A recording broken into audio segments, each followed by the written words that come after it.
It's time for this week's episode of Brandon Sports Talk, featuring in-depth interviews from those who are trending in the world of athletics. And now, here's the host of Brandon Sports Talk, Brandon Pate. Welcome back to Brandon Sports Talk. In today's episode, I have the privilege to interview the South Bay Lakers assistant coach, Ernest Scott. How are you doing today? I'm good, Brandon, man. Thanks for having me on. Can you talk about how you knew that you wanted to coach in the professionals? Well, I mean, after a long playing career, it was always something I was interested in. I love the game and getting to do it as a high level as a player. I just always wanted to be able to give back and be able to to help guys and change their lives and give them opportunities. The way the coaches that I had throughout my career influenced me, and I always wanted to do that for the next generation of guys coming up. So that's the gist of it. What was your playing experience like playing for the FIBA? Well, being over in Europe, I spent a total of 10 years over there, and kind of the, I guess, good, bad, or interesting part of my career was I've pretty much played in every level of Europe. I started playing in Luxembourg, which at the time, back in 2005, was, one import, one professional on the team. Your teammates were like bankers and teachers, and, you practice 3 days a week or whatever. And then later in my career, getting to play in the ACB and play against, a guy like Luka Doncic. So, I've learned a lot, kind of traveled all over Europe, played some in Asia, New Zealand, South America. And it was just such a variety of experiences. Had great professional experiences, had situations where I didn't get paid for months. So, it really helps me in coaching, because there's really nothing that I haven't seen or really been through, especially, in the FIBA ranks. So just gives me an understanding of, what's out there and what things are like. Of course, with your playing experience, how has it helped you to become the coach you are now? Really being able to relate to what guys are going through. Like I said, with the different type of experience, I've been a role player. I've been a star, a guy that, had to score 25 points a game in order for his team to win. So just really having all those experiences gives me the ability to relate to all different type of players and all different type of situations, and kind of having an understanding of what they need from, coaches and what they need, as support. What was your time like with the skills facility as the player developmental coach? The Skil-Factory, it's a great group in Atlanta. Working with Jeremiah Boswell and Josh Burr, the guys who got us started. And it's great because I started as actually a client. I was going there and working out with those guys, and just to see the growth. After I retired, it gave me an opportunity to get into coaching, working with players from young kids in junior high school, middle school, to working with professionals and pre-draft guys. And it even gave me the opportunity to go over and work in China for a little while as a player development coach in the CBA. So it's a great organization. It's growing. They're churning out NBA level guys year after year. And it was great to be a part of the beginning of it, and to see the great work that those guys put in. What was it like to get the job as the coach for the South Bay Lakers? Oh man, it was it's crazy looking back on. I really can't describe. I'm so grateful to Kobe Carl, to Nick Mazzella, and really everyone in the Lakers organization that gave me an opportunity to go out there. It's the best job in the G League.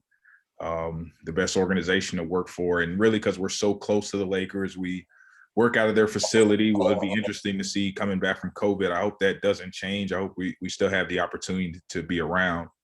But just being around those guys, every day, getting our offices being right next to the Lakers staff, getting to learn from Frank Vogel and Jason Kidd and Phil Handy and Lionel Hollins and all the other great coaches on their staff, has just been, it's been amazing. I really couldn't ask for a better place to start my career.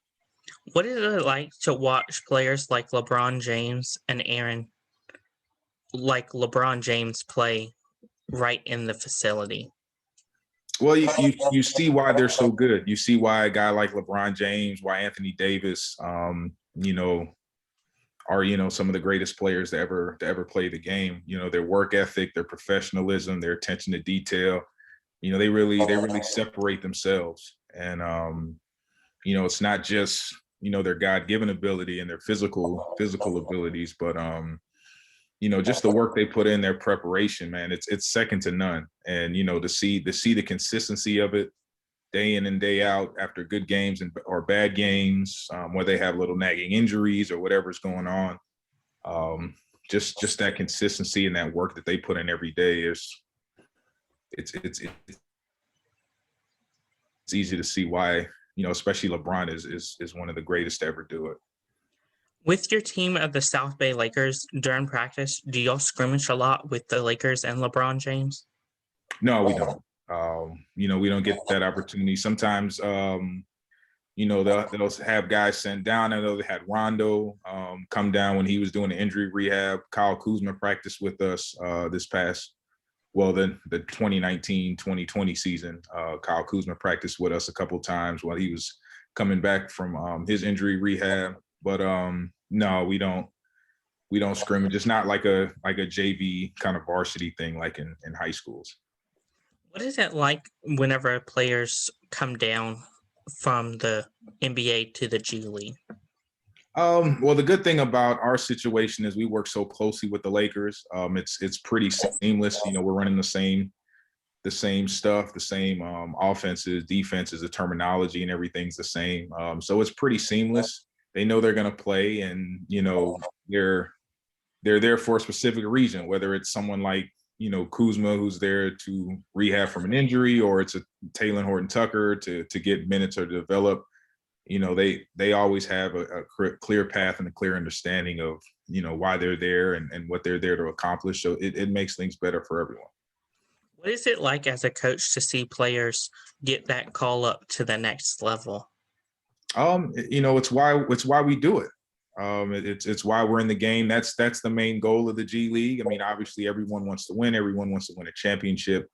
But, our directive is, it's a development league. That's what it was called before Gatorade took over, the NBDL or the DLeague, the development league. And our job is to develop guys. And, there's nothing better, even though I didn't get to coach Alex Caruso. I know my fellow staff members were so proud to see him start at Game 6 in the finals.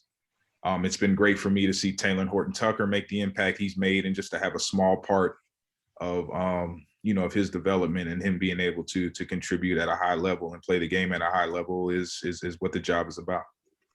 Of course, whenever the Lakers they won the championship, did y'all get a ring from them, or was it just that the Lakers Foundation got rings?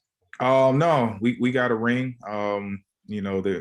We were fortunate enough to be included in that. I had my ring sitting in a safe deposit box, and I was very fortunate. I have pictures of it on my social media, on my Instagram page, but yeah, it was definitely a blessing I fell into, and it was awesome that they included us in that. What are some of your accomplishments as the assistant coach for the South Bay Lakers? Well, the one season I got to do it this past year, we didn't play in the bubble this year, which was a little disappointing. But last year, having a guy like Devontae Kaycock earn a two-way contract and getting to work closely with him. We had Zach Norvell get a call up from the Golden State Warriors. I mentioned what Talen Horton-Tucker's been able to do with the Lakers, just having a small part in getting him ready and kind of developing him into a professional player. And then, we got as a staff, Kobe Carl got coach of the month in February. And it was crazy because in January we went 0-11. We didn't win a single game in January, and then we finally got healthy. Made a couple of additions and had the best record in the league in February. And Kobe and our staff got Coach of the Month. And then COVID hit, so we didn't have an opportunity to really build on it. But that was a good accomplishment. What is it like whenever players? I know that you are grateful for the players to make it to the NBA, but what is it like for you whenever they make it to other teams besides the Lakers? Well, like I said, the goal is to help these guys to get to the next level. The interesting thing with the DLeague or the G League, excuse me, is everyone wants to leave. The coaches are trying to go up, the players, the people who are selling tickets, the referees. So that's the goal. And there's only 15 spots on the Lakers, 17 if you count the two ways. So if not with us, then you're happy for the guys to get an opportunity to really play anywhere and live out their dreams. What's the typical game day like for the South Bay Lakers, and who are some of the teams that you play? Well, our game day, we start with a morning shoot around.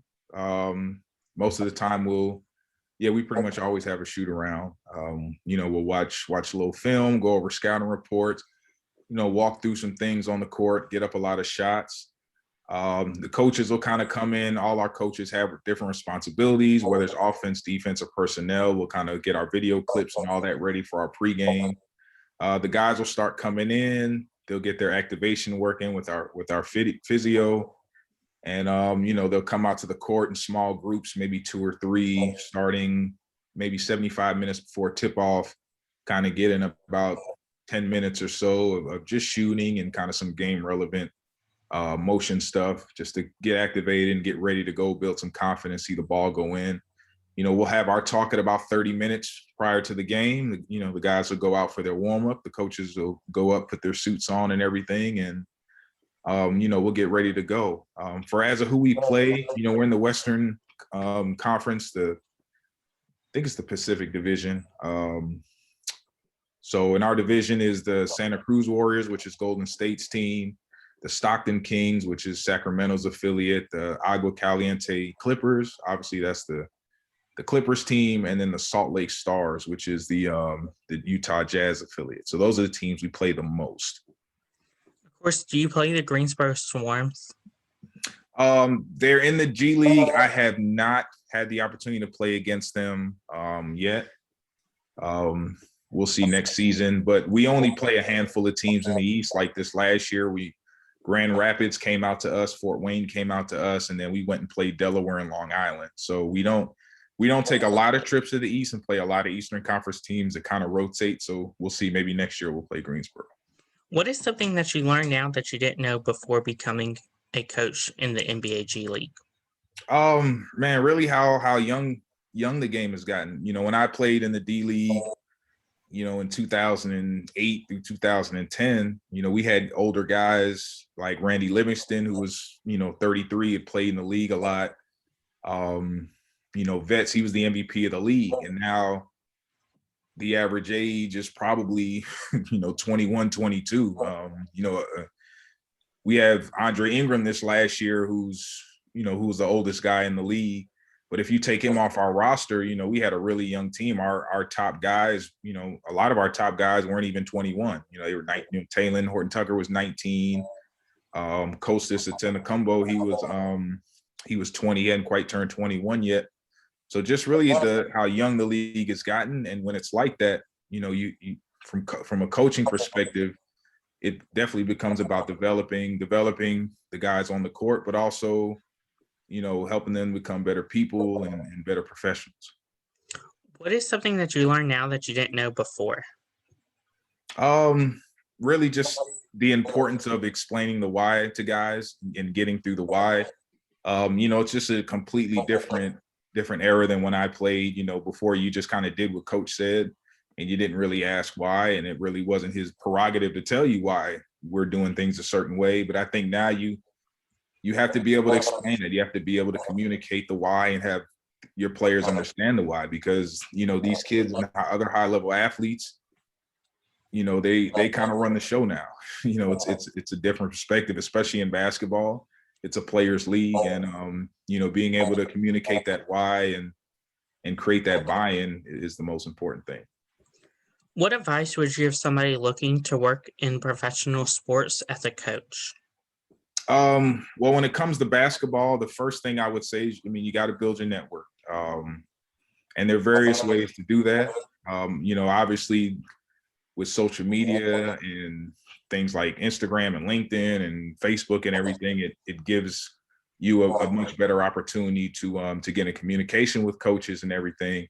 But it's really important in terms of networking to build real personal relationships, not just sending out your resume, not just kind of talking about, what you've done as a coach, but really knowing who they are as people and, letting them know who you are as a person. When you work as a coach, you spend 6-7 months pretty much around each other every day. You're around each other more than you're around your family. So it's not just about hiring a resume day. You have to know each other as people. Other advice I would give is, to reach out to as many coaches as possible. I know I get messages every day on LinkedIn. I get 5 or 6 or up to 10 messages a day from GAs and interns, all trying to get in the G League. Obviously, I can't answer everybody every day. When I can get to it, I can. But just because I might miss you doesn't mean another coach, might not miss you. I know we want to, because I've been in that situation where I was trying to get an opportunity myself. So, I try to reply and answer when I can. And then finally, man, get to the NBA Summer League. Get to the NBA Summer League this year. It's August 8th through the 17th. If you can, save your coins, put your coins together and get out to Las Vegas. It is the job fair. All the coaches, all of the GMs, personnel, decision makers are going to be there in one place. And, they got to see who you are, because it's a relationship business and people hire who they know. That's great advice. Where can my listeners find you at on social media? Well, Facebook, my name, Ernest Scott. Instagram at Coach E Scott 24. Not on Twitter or anything else. And also I'm on LinkedIn. Thank you again, Coach Ernest Scott, for your interview, and best of luck with the South Bay Lakers. Thanks a lot, Brandon. Appreciate it. You can find Brandon Sports Talk on Facebook at Brandon Sports Talk, Instagram at Brandon Sports Talk, Twitter at Talk_Brandon, and you can find me on YouTube at Brandon Sports Talk. Don't forget to like, comment, and subscribe. Thank you again, Coach Ernest, for your interview, and best of luck. Thank you. You've been watching Brandon Sports Talk. Please feel free to like, share, and subscribe to Brandon Sports Talk on social media and on YouTube.